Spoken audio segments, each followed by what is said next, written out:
Bienvenido, gracias por la invitación. No hablo portugués ni portuñol, voy a hablar despacio en español. Puedo hablar en inglés, en hebreo, yiddish, en español, pero... Español es mejor. ¿Ah? Español. Español, ok. Bueno, el tema de hoy es un tema muy importante, muy crucial, y es un tema que es difícil para la gente hablar. ¿Por qué? Porque suena a racista, suena discriminatorio, cómo es de que el pueblo judío fue perseguido durante milenios y ahora nosotros discriminamos y no queremos que nuestros hijos se casen con otros que no lo son. Eso suena muy discriminatorio. Y de hecho, el libro que mencionó el rabino antes, Amores Imposibles, es un diálogo que tuve yo con un muchacho católico que me escribió preguntándome justamente eso, de que por qué los judíos son discriminatorios. Él tiene una novia judía y los padres no quieren verlo únicamente porque él no es judío. ¿Y esto qué tipo de criterio es? Es discriminatorio. Entonces, esa primera carta que recibí, le contesté como 40 emails a lo largo de 2 años hablando de este tema y otros temas, y ahora vamos a hablar un poquito. Pero lo que hacemos hoy en día, hacemos un taller con los jóvenes en muchos Batei Chabad, que les damos a leer esa carta que recibí de este muchacho, y ellos tienen que pensar qué contestarían si ellos recibirían una carta así. Si alguien les pregunta, haría esa pregunta, ¿qué contestaría? Y a raíz de eso se elabora todo un taller para ir profundizándonos en cuanto a lo que es ser judío. Porque ¿qué pasa? Muchas veces si uno le pregunta a alguien qué es ser judío, no tiene una respuesta clara. Preguntar a un judío, ¿sos judío? Sí. ¿Qué quiere decir? Bueno, pertenezco al pueblo judío. Bien. ¿Qué te hace pertenecer al pueblo judío? Eso no es una respuesta. Porque eso, si yo te pregunto qué es un árbol y me decís parte de un bosque, eso no es una respuesta. Si me definís primero qué es un árbol y después me decís un bosque es un conjunto de árboles, tiene lógica. Pero no se puede definir árbol como parte de un bosque porque eso no es una definición, eso es razonamiento circular. Porque ¿qué es un judío? Un judío es alguien que pertenece a un pueblo que no tiene una definición más allá de ser un conjunto de gente que no tiene definición, o sea, no tiene sentido. Entonces me dicen, bueno, que vengo de mi madre judía, abuelo judío. Digo, muy bien, pero ¿qué hace? Les pregunto, ¿ustedes, sus abuelos, de dónde son? ¿De qué país vinieron sus abuelos o bisabuelos? De Rusia, de Siria, de Hungría, de Polonia, de Marruecos. Muy bien. ¿Ustedes se consideran sirios o rusos o marroquíes? No. Entonces, ¿por qué se consideran judíos? Porque sus ancestros son judíos y no se consideran rusos o sirios porque sus abuelos son rusos o sirios. O sea, el hecho de que sus abuelos vienen de un lugar no es suficiente para definirlos. Ok, porque tenemos otros valores. ¿Sí? Somos judíos por los valores. Digo, muy bien, ¿cuántos años tienes? 20. ¿Hace cuánto que sos judío? ¿Cómo? Nací judío. ¿Naciste con valores? No.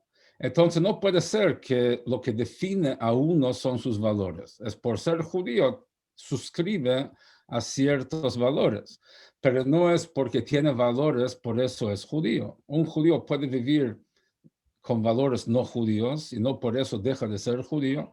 Y una persona no judía puede vivir como judío y no por eso es judío. Entonces, el punto acá, llegar a qué significa realmente ser judío.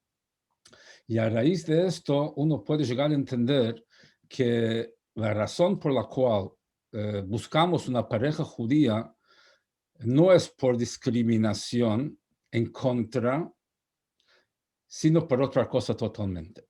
Aquí la idea no es que no queremos a alguien, porque aquí la palabra discriminación tiene dos aplicaciones diferentes. Hay discriminar contra y después hay discriminar entre. Si uno no sabe discriminar entre una persona y otra y sus necesidades, va a terminar discriminando contra alguno. Por ejemplo, ¿sí? Imagínese una madre, tiene muchos hijos y cada mañana le da un vaso de leche caliente antes de salir de la casa a la escuela. Da a todos por igual, sin diferencia, ¿ok? Perfecto.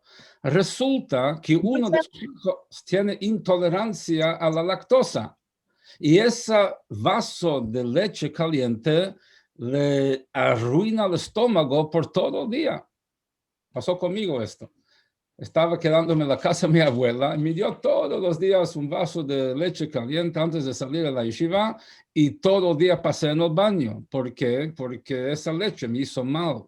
Entonces, si uno no sabe distinguir, discriminar entre las necesidades de uno y las necesidades de otro y trata a todos por igual sin tomar en cuenta las diferencias, va a terminar discriminando en contra de alguno porque ignora sus diferencias.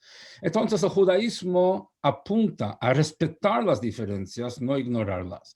El judío tiene sus necesidades y su misión en la vida.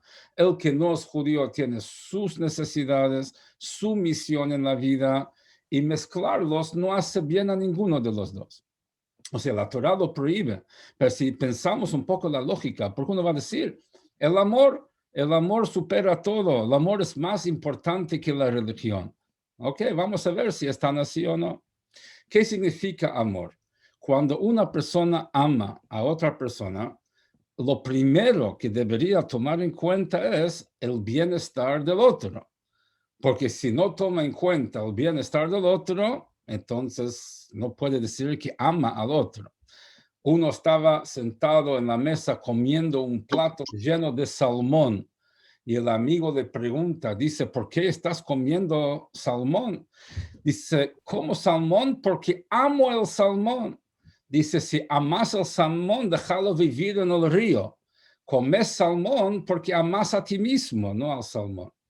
Entonces, cuando uno dice estar enamorado o amar, ¿a quién está amando? ¿Al otro o a sí mismo? Porque si una persona hace algo en detrimento del otro, pero porque a él le satisface, ¿a quién está amando? ¿Al otro o a sí mismo? Entonces, acá creo que en primer lugar hay que entender el concepto del amor. Hoy en día en el mundo, sí, el concepto de amor muchas veces es algo muy egocéntrico y nada tiene que ver con amor realmente. Es infatuación o es algo que uno piensa en forma muy egocéntrica.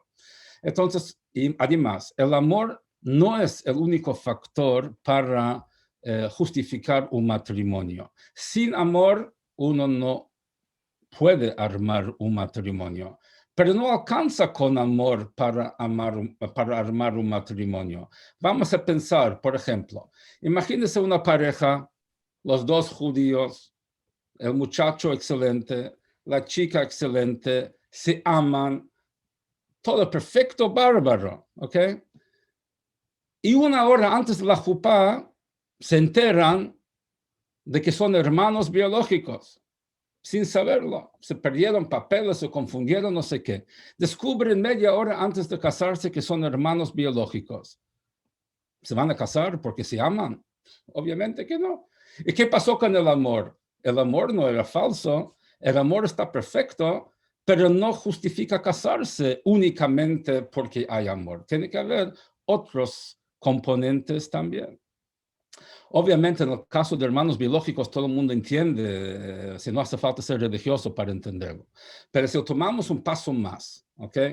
Entonces, si analizamos realmente en un mundo hoy occidental, donde hay tanta libertad, ¿por qué hace falta casarse? ¿Cuál es la función de casarse? La gente convive, además, la gente convive 5 años y después deciden casarse. ¿Para qué? O sea, ¿para qué sirve el casarse? ¿Cuál es el concepto de casarse? Entonces, si nosotros vamos a analizarlo, el casamiento en sí no es una cosa lógica, racional. Es una institución divina. Es algo que Dios se le ocurrió que el hombre y la mujer tienen que casarse. Porque si no fuera por Dios, la lógica es, dos personas se quieren, conviven, no se quieren más, se van. Y así fue la cosa antes de Matan Torah. Entonces, ese concepto de matrimonio implica algo mucho más que convivencia, mucho más que declaración de amor, mucho más de lo que la mente humana puede imaginar, porque no tiene lógica casarse. ¿Cuál es la función? Entonces, dado que es una institución divina, tiene que cumplir con las condiciones que Dios mismo puso. Ahora, ¿cuál es la idea de matrimonio? La idea de matrimonio en judaísmo decimos kiddushin, consagración. Es una unión consagrada, es una unión divina. ¿Qué significa esto? Entonces, el hombre, los que estudian Kabbalah un poquito seguramente saben los términos nefesh, ruach, neshama, hayá y yehida. O sea, el hombre se expresa en distintos niveles. Está su conducta, ¿no? Eso sería nefesh, su carácter. Ruach, las emociones, están las emociones de la persona, digamos, sus emociones, su composición emocional. Está neshama, el intelecto de la persona. ¿Ok? Entonces, uno cuando busca compatibilidad con alguien, busca compatibilidad en muchos niveles, o sea, compatibilidad física, compatibilidad emocional, compatibilidad intelectual, ¿no? Después hay también una compatibilidad subconsciente, o sea, cosas que no son tangibles, que eso viene a ser el nivel de Hayá. Y después lo que la Torah nos dice y lo que el concepto de matrimonio es una unión a nivel de yihidá, una unión a nivel esencial. Ahora, esa esencia uno la tiene o no la tiene. No es un certificado de buena conducta o de buena persona. Uno es lo que es y no es lo que no es.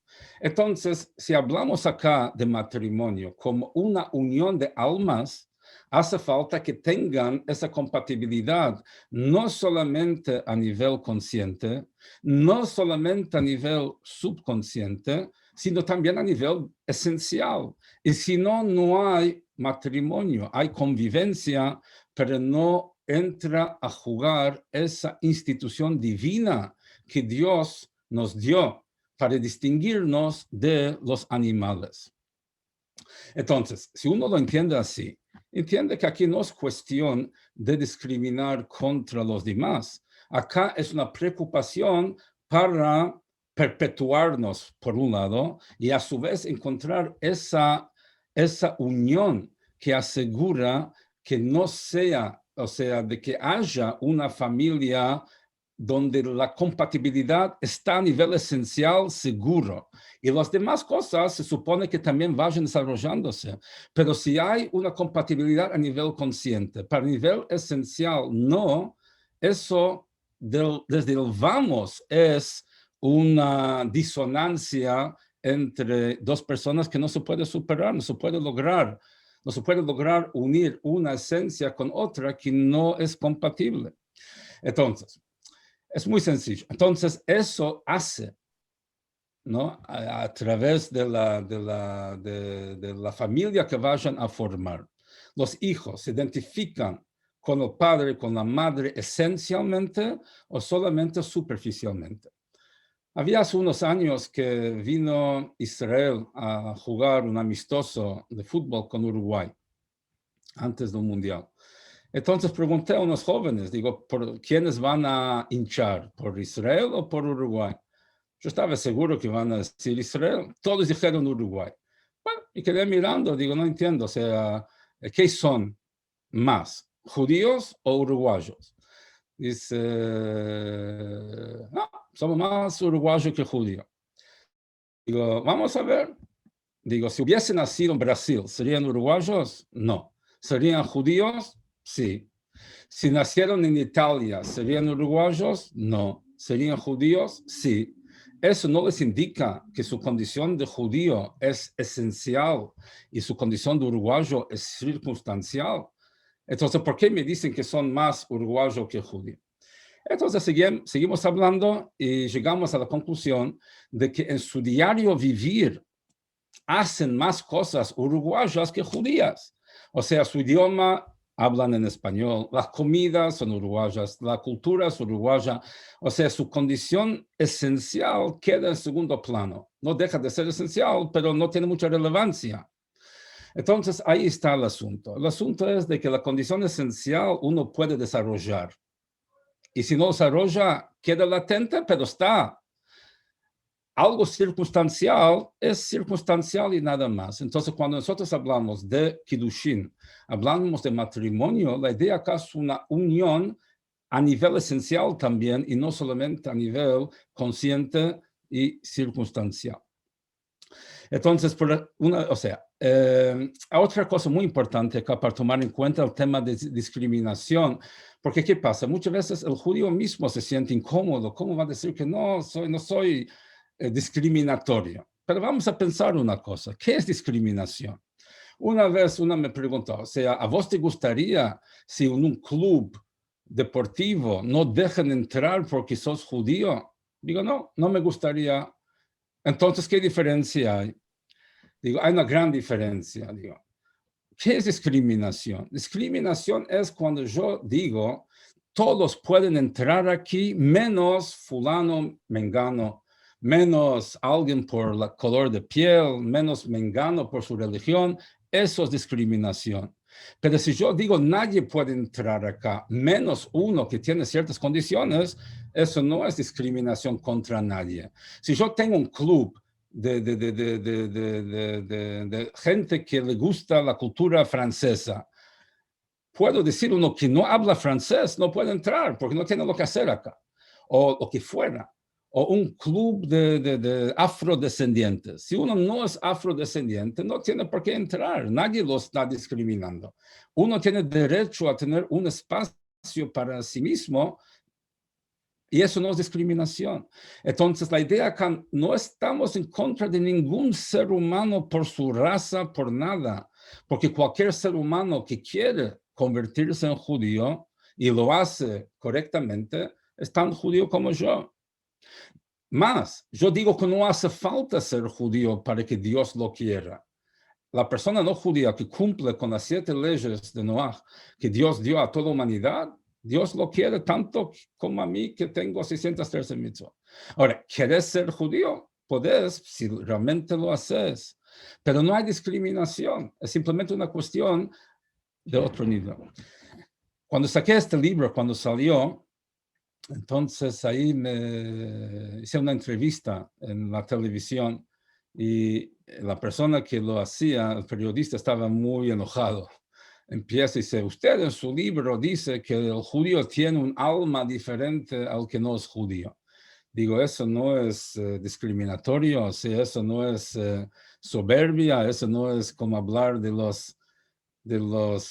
las naciones que se creían superiores y mira lo que hicieron en la historia.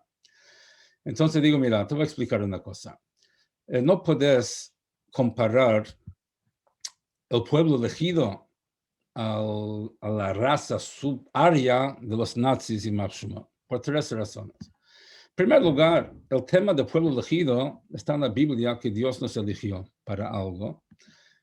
Y los nazis y Marshmallow se autodeclararon superiores, número 1.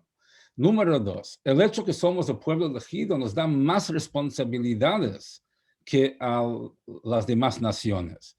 A las demás naciones, Dios les pide 7 preceptos, a nosotros 613.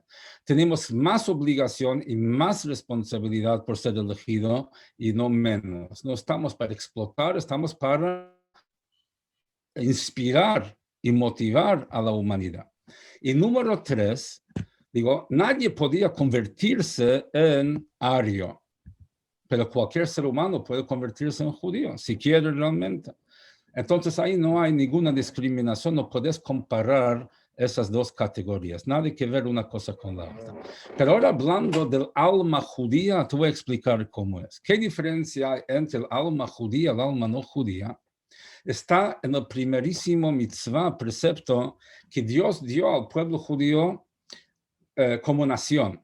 Antes de salir de Egipto todavía, la primera cosa que Dios nos dijo fue contar el tiempo en base al ciclo lunar.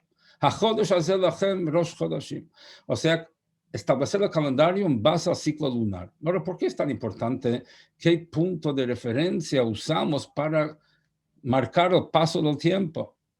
Además, es más lógico usar el sol por las estaciones que la luna. La luna no tiene años naturalmente, y el sol sí, y va con primavera, invierno, va por el sol, no la luna. Entonces, ¿qué es tan importante? ¿Por qué fue lo primero? Y una respuesta es que en este precepto está la declaración de principios del pueblo judío. Ahí es donde Dios expresa por qué el pueblo judío iba a ser no un pueblo más, sino un pueblo distinto. ¿Dónde está la diferencia? La diferencia del pueblo judío y los demás pueblos es la diferencia entre sol y luna. ¿Qué diferencia entre sol y luna? Entre las muchas diferencias, básicamente ambos iluminan la tierra, pero el sol ilumina con luz propia y la luna ilumina con una luz reflejada, no la propia luz. Y ahí está la cosa. La naturaleza de cada pueblo y de cada ser humano es mostrar su grandeza. Mirar qué inteligente que soy, mirar qué fuerte que soy, qué rico, qué lindo, qué esto, qué lo otro. Y eso es la naturaleza humana, y si no fuera por eso, el hombre no tendría ambición para hacer nada, no nos superaríamos. O sea, eso es algo sano, está todo bien. Eso es la naturaleza de cada ser humano. Quiere ser alguien y quiere ser el mejor o la mejor. El pueblo judío tiene otro objetivo. El pueblo elegido, o sea, el pueblo judío, su razón de ser y el objetivo de cada integrante del pueblo judío no es mostrar su grandeza, sino reflejar su grandeza, reflejar la grandeza divina en el mundo a través de su manera de vivir, a través de su conducta. En otras palabras, podemos decir que la ambición del alma no judía es ser alguien, y la ambición del alma judía es ser nadie. O sea, no interferir en esa reflexión, no interferir en ese reflejo, ser un reflector fiel de la voluntad y sabiduría divina. Entonces, si tú quieres ser nadie como yo, bienvenida. O sea, no estoy discriminando. Yo soy alguien y vos sos nadie. Yo digo que vos tenés que ser alguien y yo aspiro a ser nadie. Entonces, eso es el concepto. Si nosotros entendemos acá qué quiere decir ser judío, entendemos de que el matrimonio para el judío no es solamente una cuestión emocional, romántico, ni siquiera nada. Es, antes que nada, un precepto divino. Y para eso tiene que haber una compatibilidad a nivel de alma, a nivel esencial. Esto no significa que cualquier judía me sirve como pareja, pero sí significa que cualquier pareja no judía no me sirve, porque no hay una compatibilidad en ese nivel, independiente, además del hecho que Dios nos prohíbe casarnos con alguien que no sea de nuestro pueblo. Eso está en la Biblia claramente, en Deuteronomio, capítulo 7, versículo 3. ¿No? Entonces, ahí está claro, es algo explícito natural. Pero estamos hablando ahora filosóficamente en un mundo que no necesariamente acepta normas religiosas bíblicas. Estoy explicando un poco el alma del asunto, de que si hablamos de compatibilidad, antes que nada hay que asegurar que hay una compatibilidad a nivel de esencia, que a veces ni nos damos cuenta conscientemente que es, ¿no? Pero a la larga puede o no manifestarse, pero no viene al caso. El asunto es de que cuando uno tiene la esencia compatible, puede desarrollarse también a nivel consciente. Pero si a nivel esencial no hay compatibilidad, no hay ese potencial nunca para llegar a poder desarrollarse. Y si cualquiera de los dos quiere desarrollar su identidad más profundamente, termina distanciándose. Por eso en la tapa del libro está el pájaro y el pez, porque un pájaro y el pez puede tener un vínculo siempre que están en la superficie, pero en el momento que cualquiera quiere manifestarse, no pueden vivir juntos, porque son necesidades distintas, misiones diferentes. Ahí está la tapa del libro. Entonces, pueden ser amigos, vecinos, pero no hay unión.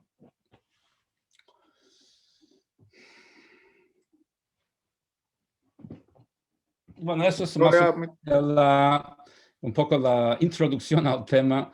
Y si alguien quiere preguntar algo o comentar, no sé si se entendió mi español o no, pero si alguien quiere comentar y preguntar, con mucho gusto. Intentaré responder.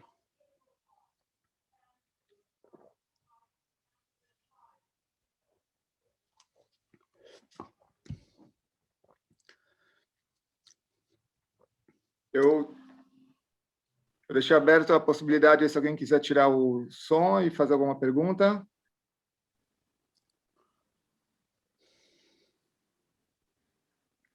A gente agradece o Rabino Eliezer Shem-Tov, muito bonita a explicação, muito profunda, inclusive, e apesar da profundidade, eu vi que todo mundo está prestando bastante atenção no tema, um tema muito importante para a gente saber como lidar com ele, a explicação dela.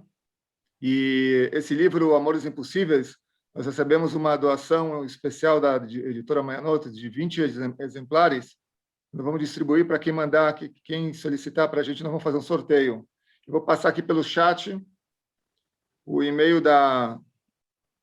onde vocês têm que mandar, solicitando com o nome e endereço, que a gente vai mandar para vocês. É contato@zivulgo.com.br. Después, los que reciben el libro, leen el libro, tienen comentarios o preguntas o sugerencias, con mucho gusto me interesa escuchar y recibir feedback. Me gustaría por lo menos una pregunta del público, porque o un comentario.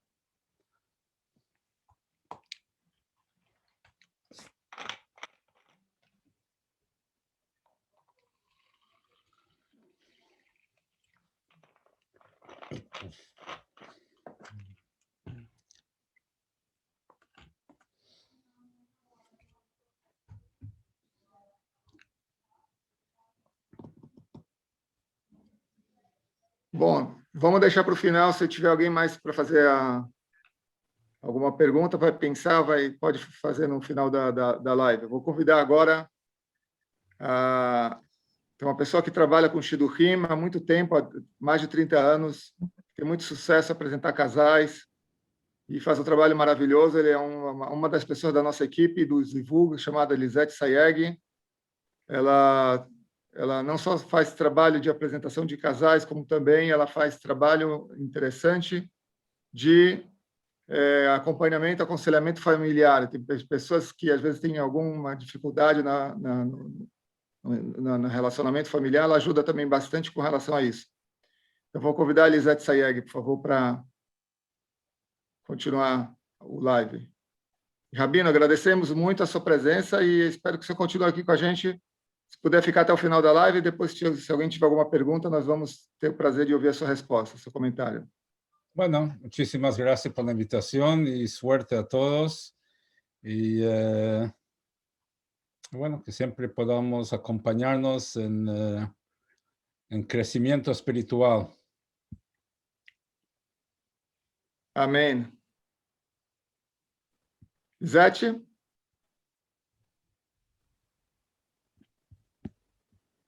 Les dejo acá mi página web, mi webpage, donde pueden ver varios de mis libros en español y lo pueden bajar gratis, y también artículos. Rabino, aqui estão fazendo uma pergunta aqui pelo chat.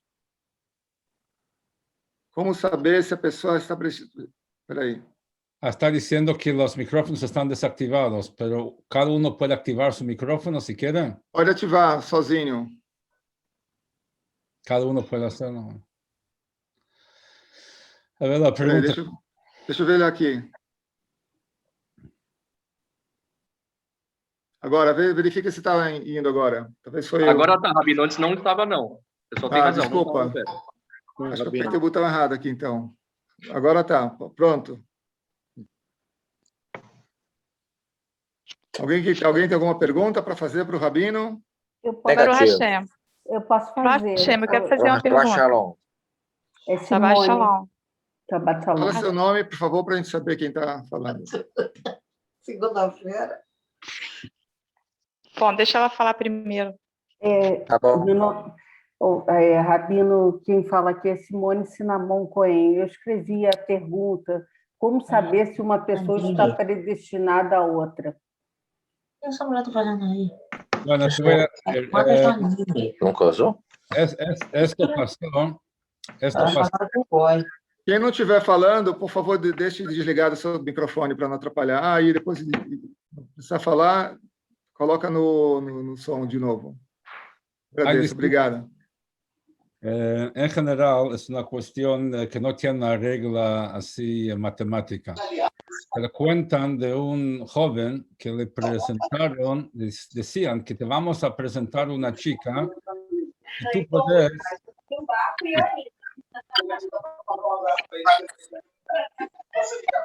Si queda... Sí. Queria desligar os microfones, por favor. Ok, entonces había este joven que le decían de que van a presentar una chica solamente si él puede identificar de antemano quién es la madre de esta chica. Ok, entonces lo llevaron a un cuarto, en la mesa habían 20 señoras sentadas alrededor de la mesa e Eu vou colocar multi em todo mundo, tá? De novo.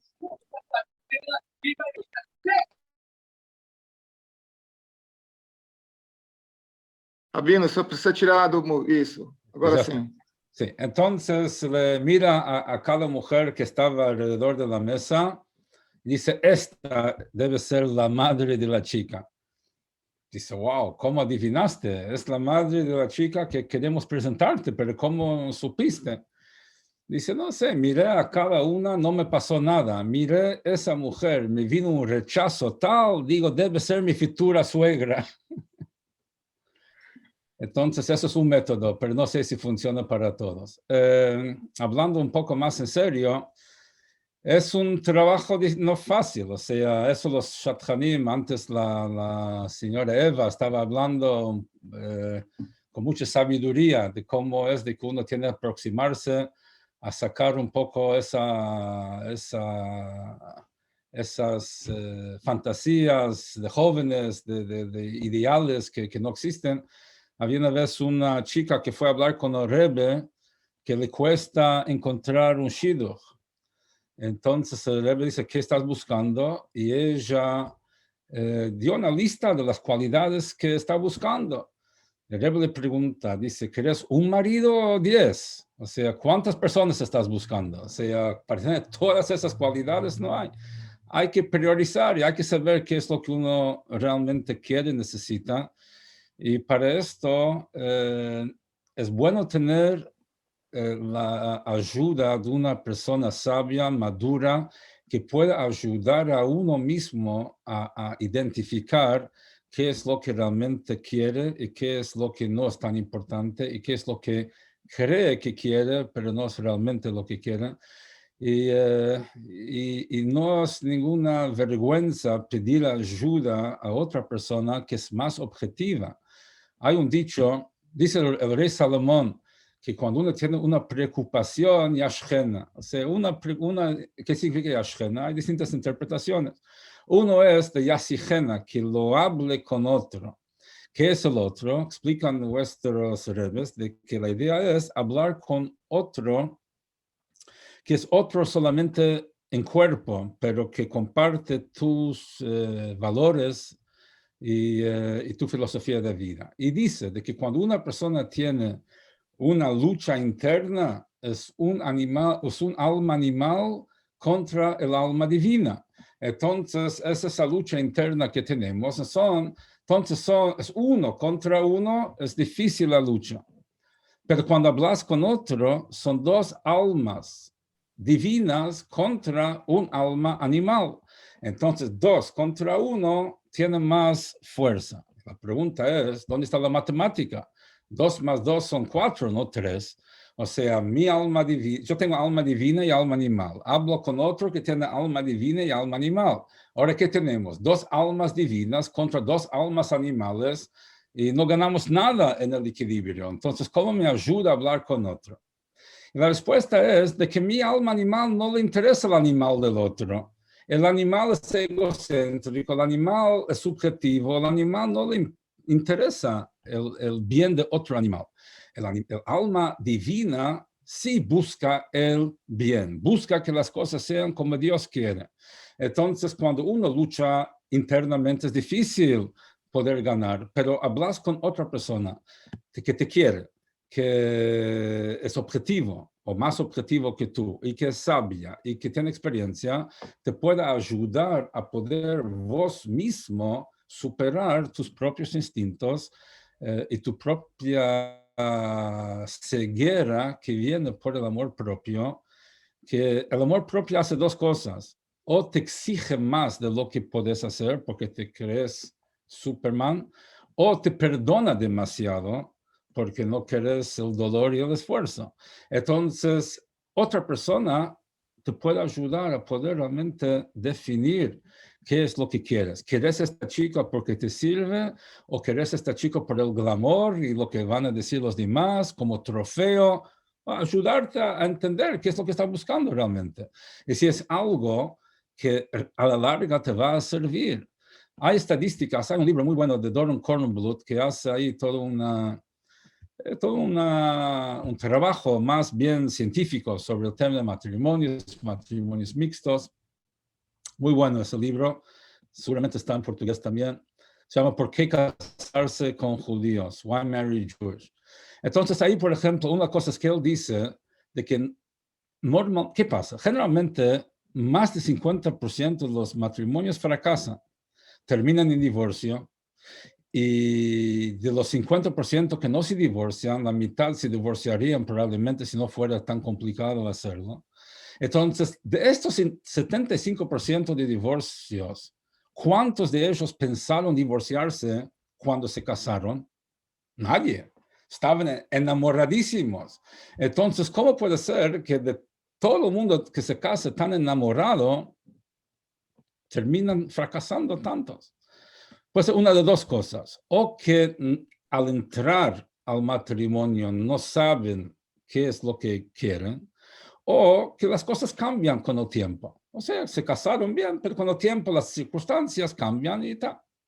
Ahora, el punto acá, y él dice de que normalmente lo que uno quiere y lo que es importante para uno 5 años después de casarse es distinto de lo que le importa en el momento de casarse.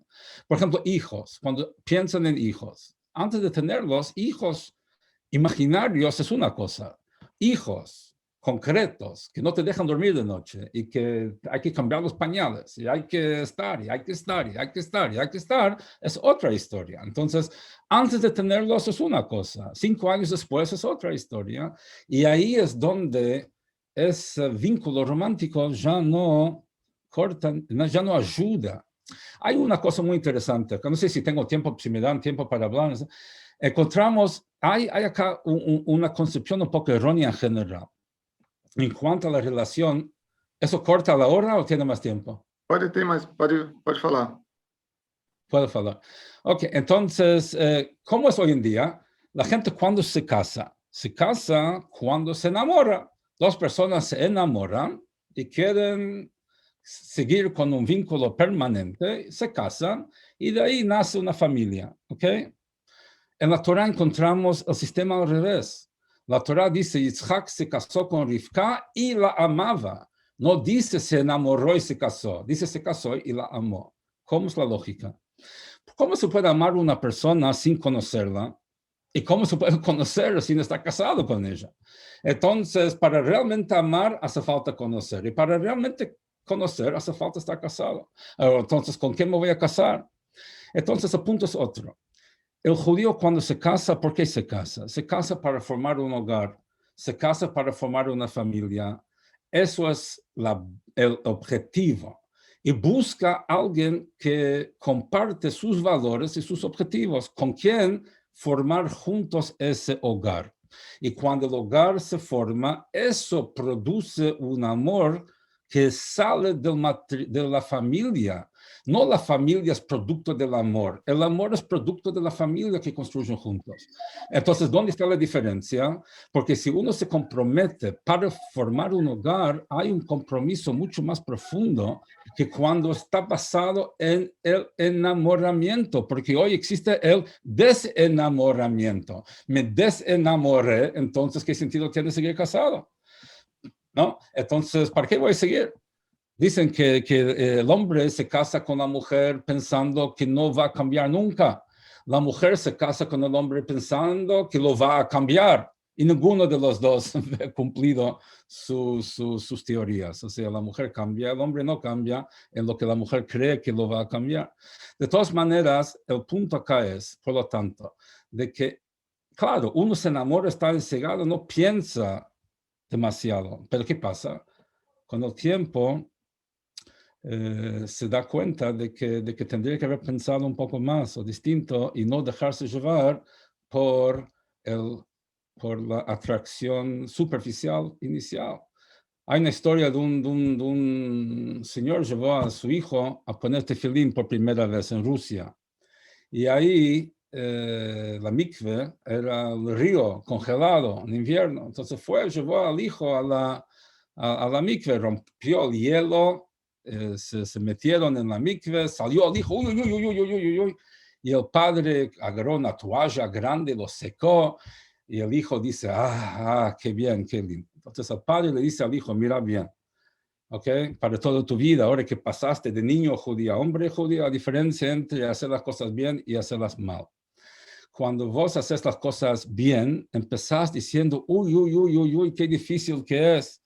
Pero después decís, qué bien que hice lo que tenía que hacer. Y si haces la cosa mal, empezás diciendo, qué bien, y al final, uy, uy, uy, uy, uy, ¿en qué lío me metí? Entonces, acá, el tema de la atracción entre hombre y mujer, Dios lo creó y es algo muy potente. Cuando nosotros queríamos la habilitación de la escuela Montevideo, tuvimos que ir a los bomberos a hacer un curso de bomberos para habilitar la escuela. La primera pregunta que nos hizo fue, ¿cuál es la diferencia entre fuego e incendio? Y la respuesta es que el incendio es el fuego fuera de control. El fuego controlado hace maravillas. Hacemos una berajá cada Motzei Shabbat por el fuego. Sin el fuego, ¿dónde estaría la humanidad o el mundo? Pero fuego fuera de control, desastre. Así es también con el instinto. O sea, el instinto controlado, con eso se crea futuras generaciones. La parte más sagrada del Beit HaMikdash, más valiosa, más apreciada por Dios, fue la pileta hecha con los espejos de cobre que las mujeres donaron. Moshe no lavatórios. Quiso... Só traduzir, os lavatórios feitos de cobre que eram feitos da doação dos espelhos que as mulheres doaram para o tabernáculo. Moshe no quiso aceptar, son herramientas de vanidad. Dios dijo, aceptar. Las mujeres lo utilizaron Misrut Nefesh, consagraron su belleza como instrumento de crear una futura generación. Entonces, el instinto puede o llevar al hombre más bajo que el animal o superior a los ángeles. Depende si lo controla o es controlado. Si es controlado por su instinto o controla su instinto. Y ampliando es lo mismo cuando uno se casa. Uno busca pareja, ¿qué busca? ¿Busca lo que los amigos van a mirar o busca lo que realmente coincide con formar un hogar judío en el sentido más profundo no solo aparentemente judío, no solamente culturalmente judío, no solamente no sé qué, sino esencialmente en todos los huesos, en todos los quisques, en todas las cosas. Y entonces cuando uno encuentra a alguien que comparte eso, ahí el amor fluye y crece y florece y todo anda de otra manera.